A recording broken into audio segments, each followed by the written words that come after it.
Hello students, welcome again. ગાઉસના નિયમોના ઉપયોગો આપણે છેલ્લા જોતા હતા. તેમાંથી બે ઉપયોગો આપણે જોઈ ગયા. એક જોઈ ગયા અનંત લંબાઈના સળિયા માટે, બીજો જોઈ ગયા અનંત પરિમાણનું પૃષ્ઠ. યસ. હવે જો આપણે પહેલો વિડીયોનો જોયો હોય ઉપયોગોનો, તો એમાં મેં કવર કરેલું એક ફ્લો ચાર્ટ ને એમાં ત્રીજા નંબર પર હતું કવચ. કવચની અંદર આપણે 3 સેક્શન પાડેલા: કવચ પર, કવચની અંદર, કવચની બહાર. તો આજે એ થિયરી મેં કન્ટિન્યુ કરું છું. ઓકે. ઉદાહરણમાં મેં કદાચ આપેલું હશે ફૂટબોલ. એવું કીધું હશે કે ફૂટબોલનું લેયર જે ખરું તેની અંદર, તેની બહાર, તેના પર. રાઈટ? એટલે એના ઘણા બીજા ઉદાહરણ બી હોઈ શકે, જેમ કે પ્લાસ્ટિકની દડી. તો પ્લાસ્ટિકની દડી, તો એમાં અંદરની સાઈડે હવા કવર છે, બહારની સાઈડે વાતાવરણની હવા કવર છે. બરાબર? તો એ બની શકે. હું અહીં માધ્યમને કવર નથી કરતો મિત્રો. મેં અહીં માધ્યમ કવર નથી કરતો. મને ખબર છે કે માધ્યમ બદલાતાની સાથે પેલું ડાઇલેક્ટ્રિક અચળાંકનું એપ્સાઇલોન ચેન્જ કરશે. તો આજે આપણે આપણી થિયરીમાં એવું સ્વીકારીને ચાલીશું કે જે કંઈ બી આપણું કવચ છે, જે હમણાં ડ્રોઈંગ કરું મેં, તો એની અંદર, એની બહાર શૂન્ય અવકાશ છે. એપ્સાઇલોન 0 પર આપણે કામ કરીશું. ડાઇલેક્ટ્રિક અચળાંક પર અત્યારે કામ નથી કરતા. આ થિયરી છે એટલે એબ્સોલ્યુટ, જેને કહેવાય શૂન્ય અવકાશ, આપણે એના ઉપર વર્ક કરીશું. ઓકે. તો સૌથી પહેલા ચલો મેં કવચ તૈયાર કરું. તૈયાર. કવચ. હવે આ જે કવચ મેં ડ્રોઈંગ કર્યું એને મારે કોઈ ત્રિજ્યા કહેવાની. તો એ ત્રિજ્યા મેં ધારું છું તેમ કેપિટલ આર. પ્રશ્ન થાય કેપિટલ આર જ કેમ? આપણી મરજી, ગમે તે અપાય યાર, એવું કઈ જરૂર નથી. પણ હા, કેપિટલ આર આપવાનું રીઝન એક જ છે કે અહીં 2 કે 3 પ્રકારની ત્રિજ્યાઓ આવવાની તૈયારીમાં છે. એક તો અંદરનું પૃષ્ઠ બનાવીશું ગાઉસિયન પૃષ્ઠ, એક બનાવીશું બહારનું ગાઉસિયન પૃષ્ઠ. તો એટલે અલગ અલગ પૃષ્ઠ છે. તો ચાલો એને ઇન્ડિકેટ કરવા માટે એક બીજું બી પૃષ્ઠ લઈ લઈએ, જેને કહીશું અંદરનું પૃષ્ઠ. પરફેક્ટ. અને આપણે નામ આપીએ ઓન્લી આર. અને બહારનું પૃષ્ઠ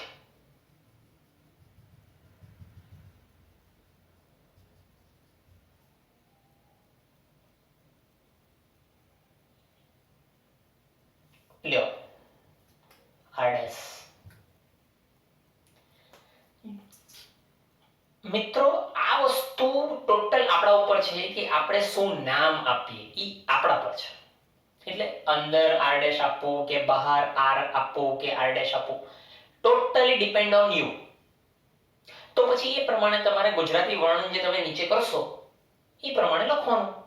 આપણે ટ્યુશનમાં એકાદ વાર આપણે કવર કરેલું છે એ વસ્તુને કે તમારી આકૃતિ જે છે એ મેઇન ફંડામેન્ટલ છે, અને એ આકૃતિને અનુરૂપ તમે જે કંઈ બી કામ કરવાના એને નીચે ગુજરાતી વર્ણનમાં લખો. તો તમે રોંગ નથી. તમારી મરજી. એવું કોણે કીધું કે કોઈ આર ડેશ લખ્યું ત્યાં જ આપણે આર ડેશ લખવાનું? ગોખવું નથી. ગોખવું નથી, બનાવવું છે પોતાનું. ઓકે. યસ, મારી સાથે કામ કરશો તો આ વસ્તુ પહેલા સમજવું પડશે. ગોખવું નથી, પોતાના હિસાબે જે કરો છો એનું વર્ણન બી પોતાના હિસાબે. થિયરીનો જવાબ આવે છે પૂરું, ખતમ. આપણે કોઈનું લખેલું ગોખવું નથી. ઓકે. ચાલો, તો અહીંયા આ 3 ટુકડા પડવાના. તો થિયરી મેં તમને બતાવેલું તે પેલા લેક્ચરમાં, જેમાં મેં ફ્લો ચાર્ટ બનાવીને કીધેલું કે 3 સેક્શન પડશે: અંદર, બહાર અને પર. આખા વિડીયો દરમિયાન જ્યારે બી તમને જૂના વિડીયો પર જવાની ઈચ્છા થાય તો આઈ બટન ઉપર સાઈડ પર હોય, માઉસ હોવર કરીને ક્લિક મારને જોઈને પહેલા આવજો. ફાયદો એટલા માટે કહ્યું કે ભૂતકાળમાં જે કરેલી વસ્તુ હોય ને એના પડઘા ભવિષ્યમાં પડવાના હોય. તો જો તમે ભૂતકાળ જોઈને આવ્યા હોય ને તો બેટર છે. નહીં તો શું થાય, અત્યારે તમે ઓબ્ઝર્વેશનમાં છો તો ખાલી એક જ વસ્તુ તમને દેખાય છે, પણ જેને પાસ્ટ જોયું છે, જેને કહેવાય કે એના પ્રીવિયસ વિડીયોઝ, તો એને બેનિફિટ વધારે છે. એ તો મેં જોયું છે. જે લોકો ફોલો કરે છે ને થ્રુ આઉટ, એની પ્રોગ્રેસ મેં જોઈ છે, બહુ આગળ છે. So mind where. Okay, any time I link છે જ ઉપર, બિંદાસ જાઓ. તો એકોર્ડિંગ ટુ ધેટ મેં બ્રાન્ચીસ બનાવેલી અને એમાં એવું કીધેલું કે અંદર, બહાર અને પર. તો 3 સેગમેન્ટ અનુસાર મારે કોઈ પણ એક સેગમેન્ટ પહેલા સ્ટાર્ટ કરવો જોઈએ. તો મેં પહેલો સેગમેન્ટ સ્ટાર્ટ કરું બહાર, આઉટર સરફેસ થી સ્ટાર્ટ કરીએ. તો કે કવચની બહાર વિદ્યુત ક્ષેત્ર. કવચની બહાર કે એટલે આપણા માટે આ કવચ આવી ગયો. મારી પાસે બોલ પેન એકચ્યુઅલી અવેલેબલ છે, એક નવી પણ થોડી ઝાંખી છે, એટલે કંઈ નહીં, ટ્રાય કરીએ. ઓકે, એવું માનો કે મેં આ એક સૂક્ષ્મ ખંડ ધારી લીધું, જેવું આપણે ગાઉસની થિયરીમાં ધારેલું. હા, તરબૂચ વાળું. તો એનો મતલબ કે આ કટિંગ સાઈડ પરથી તમને દેખાતું આવું છે, પણ ઉપરથી જોતે તો પેલું સ્ક્વેર જેવું દેખાતે. તો એનો મતલબ કે અહીંયા એનું ક્ષેત્રફળ સદિશ dA લઈ શકાય. રાઈટ? ઓકે. હા, હવે જો મેં વિદ્યુત ક્ષેત્ર શોધું છું તો વિદ્યુત ક્ષેત્ર માટે મારે ધન વિદ્યુતભાર છે તેવું બતાવવું પડે કે ઋણ વિદ્યુતભાર બતાવવા પડે. તો યાદચ્છિક રીતે મેં મારા કવચ પર ધન વિદ્યુતભાર લઉં છું. હા, જાણે કે આ મારું કવચ ધન વિદ્યુત ભારિત છે, તો એમાંથી બહાર નીકળતા વિદ્યુત ક્ષેત્ર બને. તો આવું કહી શકું મેં સદિશ E. તો થીટા કેટલો થઈ ગયો? 0. પાછું એક વાર 0. સેમ ડાયરેક્શન, સમાંતર છે. તો ગાઉસનો નિયમ, ફ્લક્સ phi બરાબર ઇન્ટિગ્રેશન EdA સદિશ સદિશ ડોટ પ્રોડક્ટ. જેમાં આ સેક્શનમાં આપણે લખી શકવાના હતા સિગ્મા q બાય એપ્સિલોન 0, અહીંયા સંકલન E dA cos 0 cos 0 બરાબર 1. અચ્છા, સંકળાયેલું વિદ્યુત ભાર કેટલું? તો ગાઉસની થિયરીમાં આપણે એવું કીધેલું કે એના દ્વારા ઘેરાયેલો વિદ્યુત ભાર જે સિગ્મા q કહેવાય. કેટલો ઘેરાયો એ તો આપણે ધારવાનું. એ આપણે ધાર્યું q, તો અહીંયા q આવવાનું એપ્સિલોન 0 as it is. હા, વિદ્યુત ક્ષેત્રનું સદિશ E કોમન નીકળી ગયું સંકલનમાંથી dA cos 0 બરાબર 1. q total q integration dA એટલે કે પૃષ્ઠફળ, ગોળાનું પૃષ્ઠફળ. હારું, ચાલો આગળ ચાલો. E ગોળાનું પૃષ્ઠફળ, ધોરણ 10, 4 pi r square 4 pi r square. મારો r કયો? r dash. બસ આટલું જ સાચવવાનું છે જ્યારે તમે પોતે નામ આપો. મેં કીધું r dash તો r dash, સિમ્પલ. તો અહીં q બાય એપ્સિલોન 0 છે હવે વિદ્યુત ક્ષેત્રને જો કરતા બનાવું, વિદ્યુત ક્ષેત્ર જો કરતા બને છે તો વિદ્યુત ક્ષેત્રમાં બાકીની બધી સિસ્ટમને છેદમાં લઈ જાઓ તો q છેદમાં 4 પાઈ એપ્સિલોન 0 r સ્ક્વેર પણ તે ડેશ. ઓકે, હા, એટલે તમે ઓલરેડી કોઈક નવી સ્ટાઇલ મારી શકો કે q upon r ડેશ નો વર્ગ e. that for e મેં સફિક્સમાં જરાક સ્ટાઇલ મારી e આઉટર બહાર proportional 1 upon r square. હવે આનો મીનિંગ છે ને આખી થિયરી પથે ને પછી સમજાવવા. આ હું લખું ચલન 1/r², વ્યસ્ત ચલન r² એટલે અતિવલય જનરેટ થશે. જોઈશું છેલ્લા ઉભા રહો. તો હવે મારે પહેલું મારું સ્ટ્રક્ચર કમ્પ્લીટ થાય છે જેનું નામ છે કવચની બહાર વિદ્યુત ક્ષેત્ર. કવચની બહારનો વિદ્યુત ક્ષેત્ર તમને જે મળે છે કે q/r². મેં આની ફૂલ ડિટેલ આખી થિયરી કમ્પ્લીટ થાય પછી કરું છું. આના ઉપર ને આના ઉપર ફૂલ ચર્ચા કરું છું. શાંતિ રાખજો. ટૂંકમાં લઈને આવ્યા. નાવ બીજો સેક્શનનું નામ કવચ પર. સેકન્ડ સેક્શન કવચ પર. સાચું કેમ? હા, એક મિનિટ. ચાલો ડાયરેક્ટ મેં લખ્યું કવચ પર કે q/r². કેવી રીતે? જાણે કે આ આખું સર્કલ પર પથરાયેલો વિદ્યુત ભાર એક સેન્ટર કેન્દ્ર પર જાણે કે પ્રસ્થાપિત થયો છે. એવી રીતે સિમ્પલી E = kq/r². કવચ પર ટોટલ વિદ્યુત ક્ષેત્ર આટલું લાવવાનું. ઇન શોર્ટ બધાની બાયજિક અસર. ફૂલ ડિટેલ એક્ઝામ્પલ્સમાં જ ખબર પડશે, બટ આટલું ઇનફ છે કે અહીં કવચ પર કે q/r², r કેપિટલ, જો મેં કેપિટલ R ધારેલું હોય તો. ઓકે, આની બી ફૂલ ડિટેલ છેલ્લા ગ્રાફ જ્યારે જનરેટ કરો ત્યારે બતાવો. ઓકે, નંબર થર્ડ સેક્શન જ્યારે સ્ટાર્ટ થાય જેને કહેવાય કવચની અંદર.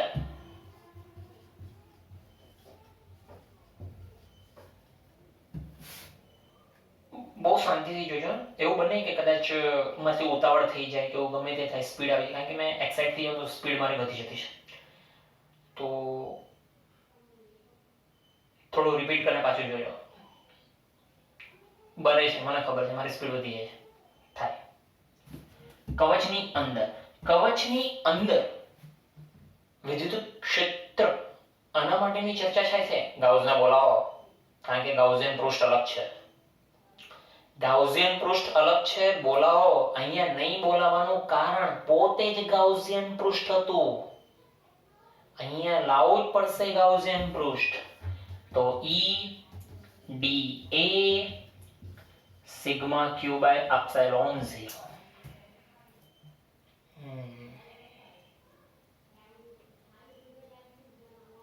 ઓકે, તો સર ડોટ પ્રોડક્ટમાં તમે cos લાવવાના? હા, લાવું છું. લાવીએ. તો અહીંયા મેં એવું ધારીને ચાલો કે કોઈ કેમ સમતલ લઈ લઉં જેમાં ક્ષેત્રફળ સદિશ dA વિદ્યુતભાર. હવે મજા છે.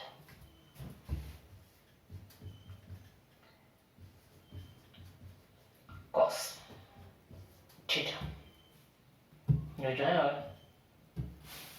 પેલું ઇક્વલ ટુ ખાલી રાખતો છે, પણ આ મેઈન જોજો. હવે cos થીટા. થીટા એટલે એવું કહેવાય કે angle between E and dA, એટલે કે વિદ્યુત ક્ષેત્ર અને પૃષ્ઠનો ક્ષેત્રફળ સદિશ એ વચ્ચેનો ખૂણો તો કેટલો થાય? તકલીફ બ્લુ કલર. આ વિદ્યુત ભારનું વિદ્યુત ક્ષેત્ર એમાંથી બહાર નીકળતું, એટલે મેં એવું કહી શકું છું કે આ દિશામાં છે ઈ, પરંતુ આ વિદ્યુત ભારનું વિદ્યુત ક્ષેત્ર આ દિશામાં છે ઈ. ઓ ઓ ઓ એટલે એક મિનિટ સર, પાછું એકવાર please. O yes, dot product cos જોઈએ, cos માં થીટા જોઈએ. theta is angle between cross sectional area vector and electric field vector. ગુજરાતીમાં વિદ્યુત ક્ષેત્ર અને ક્ષેત્રફળ સદિશ વચ્ચેનો ખૂણો. તો અહીંયા તો વિદ્યુત ક્ષેત્ર બે પ્રકારના આવવાના, એક આને કારણે આ સાઈડની કારણે દૂર જતા ને એક આને કારણે આ બાજુ આવતા. પણ બંને કિસ્સાઓની વાત કરું તો થીટા કેટલા કેટલા થાય? ક્યાં તો 0 થાય, ક્યાં તો 180 થાય. એટલે અહીંયા એવું લખી શકાય કે થીટા ઇઝ 0 or 180.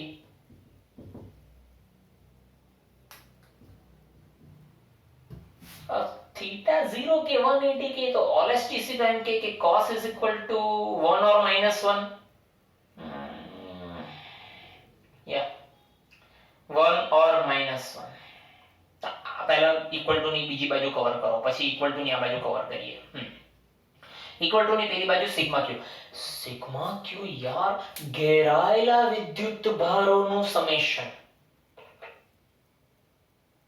ઘેરાયેલા આમાં કોણ ઘેરાવાનું? બધા તો બહાર.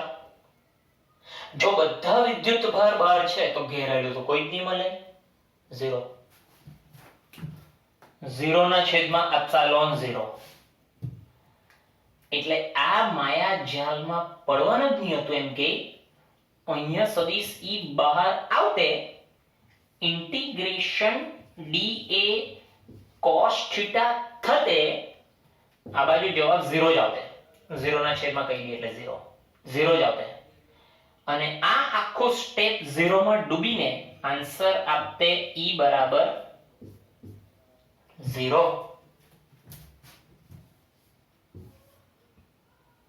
બાપ રે બાપ.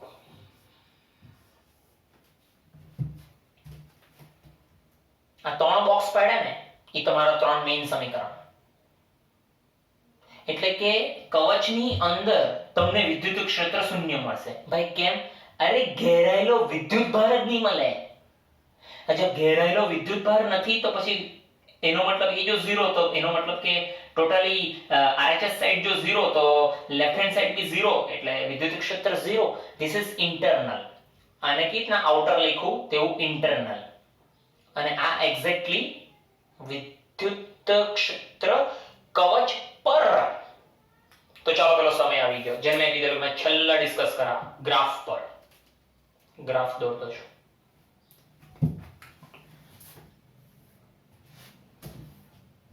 આ ગ્રાફ મેં ડિઝાઇન કરતો છું વિદ્યુત ક્ષેત્ર વર્સિસ ડિસ્ટન્સ નો, કેન્દ્રથી. વિદ્યુત ક્ષેત્ર વર્સિસ ડિસ્ટન્સ કેન્દ્રથી. તો કેન્દ્ર એટલે અહીં મેં લખી શકું r બરાબર 0, જેને કહેવાય સેન્ટર પોઈન્ટ. આ હવે જેમ જેમ જેમ જેમ જેમ જેમ જેમ જેમ જેમ મારું ગાઉસિયન પૃષ્ઠ મોટું થવાનું તેમ તેમ તેમ તેમ તેમ તેમ તેમ તેમ મેં આ કેસમાં છું, એટલે કે અંદર. તો બધું જ 0, બધું 0. એટલે અહીંયા મારો આન્સર આવે આ ડાર્ક લાઈન. જોજો આ ડાર્ક લાઈન. આ જગ્યા પર મારે લખવું જોઈએ E બરાબર 0 અંદર. કાં સુધી? જ્યાં સુધી r બરાબર કેપિટલ R ન થાય ત્યાં સુધી. એટલે આ સેક્શન અંદર એમ. પછી જો r બરાબર કેપિટલ R થઈ ગયું એટલે મેં કવચ પર આવી ગયો તો સિસ્ટમ ચાલુ થઈ ગઈ. તો આ સિસ્ટમનું નામ છે Emacs અને એ Emacs નો મીનિંગ મેક્સ. આ જગ્યા પર Emacs આ પોઈન્ટ કેમ મહત્તમ તે જગ્યા ઉપર મેક્સિમમ છે હવે, કારણ કે બધો વિદ્યુતભાઈ યુઝ કરે છે. હવે શું થશે?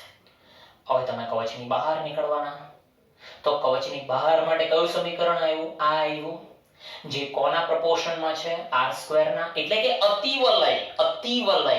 અતિવલયનો મતલબ આ. એટલે આ સેક્શનમાં E ચલે છે 1/r². તો સી ધ બ્યુટી, મતલબ જબરદસ્ત છે કે ભાઈ કવચની અંદરના સેક્શનમાં વિદ્યુત ક્ષેત્ર 0, કવચની એક્ઝેક્ટ ઉપર વિદ્યુત ક્ષેત્ર મેક્સિમમ, અને કવચથી જેમ જેમ તમે બહાર તરફ ચાલ્યા તેમ તેમ તમારા વિદ્યુત ક્ષેત્રનું મૂલ્ય ઘટે છે. પણ કોના સંદર્ભે ઘટે છે? અતિવલય. એટલે કે એક્સપોનેન્શિયલ ફંક્શન્સ આ રીતે જાય છે. જબરદસ્ત. Theory complete. ગુજરાતી વર્ણન તમારે ડિઝાઇન કરવાનું છે. તકલીફ પડે તો મેં તો છું પૂછવાનું. ક્લાસિક. હવે આમાં એવું બની શકે કે મેં કદાચ કોઈ વસ્તુ ચૂકી ગયો હોય અને તમારે પૂછવું હોય તો you can ask me. Yes, exactly. But મને લાગતું છે મેં નથી ચૂક્યો. આ થિયરીને મેં ફોરવર્ડ કરીશ ગોળા માટે. એટલે લિંકની વાત કરું તો first of all I link આગળ નિયમિત માટે હશે. સેકન્ડ આઈ લિંક અહીંયા જનરેટ થશે જે હશે ગોળા માટે. એટલે ગોળો અને પછી ઓલરેડી ફોરવર્ડ થશે. તકલીફ પડે પૂછજો પ્લીઝ. બહુ જોરદાર છે વસ્તુ. દાખલાઓમાં આપણને યુઝ થશે. અચ્છા હા, એક વાત યાદ આવી. ઓ યાર મેં ભૂલી ગયો. યસ, મેં નહીં બોલું, તમને ખબર, મેં કોઈ દિવસ નહીં બોલું. મને એ વસ્તુ યાદ આવી કે એકવાર આપણે ચર્ચા કરતા હતા કે 10 સેન્ટીમીટર ને 20 સેન્ટીમીટરના ગોળાવાળા દાખલો યાદ આવે? મેં કીધેલું મેં એકવાર ચર્ચા કરાવવા. યસ, આવી ગયો. એક દાખલો છે સ્વાધ્યાયનો જેમાં 10 સેન્ટીમીટર અને 20 સેન્ટીમીટરનો કંઈક ગેપ પૂછેલો છે કંઈક. એટલે એમાં આવું હતું કે 10 20 તો વિદ્યુત ક્ષેત્ર જે છે એ ટોટલી 10 ઉપર લોક કરવા કીધેલું. નહીં, મેં હું સમજાવું. નહીં, હવે તમે સમજી ગયા છો કે બહાર તરફ જો આપેલું એટલે 20 જો બહાર તરફ આપેલું તો આ યુઝ થવાનું. હા, એટલે જાણે કે કેન્દ્રથી આટલું ડિસ્ટન્સ ઉપર આ યુઝ થવાનું. કેન્દ્રની અંદર જો આપેલું હોતે ને, મતલબ કવચની અંદર, એટલે 10 થી 5 સેન્ટીમીટર જો અંદર આપેલું હોતે ને તો 0.